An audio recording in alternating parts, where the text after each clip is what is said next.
যে বলা হচ্ছে কালামুল্লাহ শরীফে লেকুল্লিন উজাতুন মুআল্লিহা, লেকুল্লিন উজাতুন মুআল্লিহা, প্রত্যেকের একটা কিবলা আছে, প্রত্যেকের কিবলা আছে। যে নূরে মুজাসসাম হাবিবুল্লাহ হুজুর পাক সাল্লাল্লাহু আলাইহি ওয়াসাল্লাম যে বুলন্দি শান মোবারকটা, এটা তো মানুষ আসলে কোনো দিন আসলে বুঝে নেয়। আসলে মানুষ এমনকি বুঝতে পারবে কিনা সেটা আমরা জানি না, এটা কঠিন একটা বিষয়। লেকুল্লিন উজাতুন মুআল্লিহা, প্রত্যেকটা কিবলা আছে। কিবলা অর্থ হইল সে যেদিকে রুজু হয়, সে যাকে অনুসরণ করে। যেমন সাধারণভাবে নামাজের কিবলা কাবা শরীফ, কাবা শরীফ দিকে নামাজ না পড়লে তার নামাজ কোনো দিন কবুল হবে না। দোয়ার কিবলা আমরা দোয়া করি আসমানের দিকে হাত করে, কেউ এইভাবে দোয়া করেন না বা এইভাবে দোয়া করেন না, আসমানের দিকে। দোয়ার কিবলা হচ্ছে আসমান, বলা কিবলায় কুলুব, কলবের কিবলা হচ্ছেন শায়েখ আলাইহিস সালাম।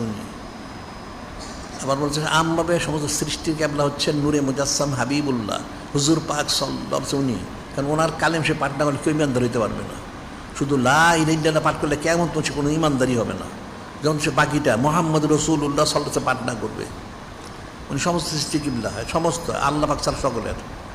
এরপর বলা যিনি খলিক, যিনি মালিক, তিনি সকলের। প্রাথমিকভাবে নূরে মুজাসসাম হাবিবুল্লাহ সৈয়দুল মুরসালিন ইমামুল মুরসালিন খাতামুন নবীন হুজুর পাক সাল্লাল্লাহু আলাইহি ওয়াসাল্লাম, উনি সহ সকলেরই কেবল হচ্ছেন যিনি খলিক, যিনি মালিক, আল্লাহ তিনি। ঠিক আছে, এরপরে আবার এই পঞ্চম কিবলা শেষ, এরপর আরেক কিবলা রয়ে গেছে। সেটা কি? যিনি খলিক, যিনি মালিক, ওনার কিবলাতে লিখে উনি কোন দিকে রুজু আছেন। লেকুল্লিন উজাতুন মুআল্লিহা, প্রত্যেকে তার কিবলার দিকে রুজু থাকে। তাহলে যিনি খলিক, যিনি মালিক, আল্লাহ তিনি দায়ীভাবে সে শুরু থেকে অনন্তকাল সালাত পেশ করে যেতেই থাকবেন। তাহলে ওনার কিবলা কোনটা?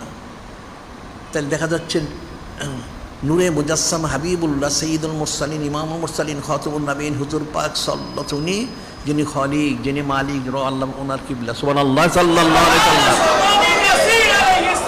ওনার ফজিলত মোবারক কত, এটা কি মানুষ ভাষাতে প্রকাশ করতে পারবে? কখনো পারবে না। এটা অনেক ফিকিরের বিষয়।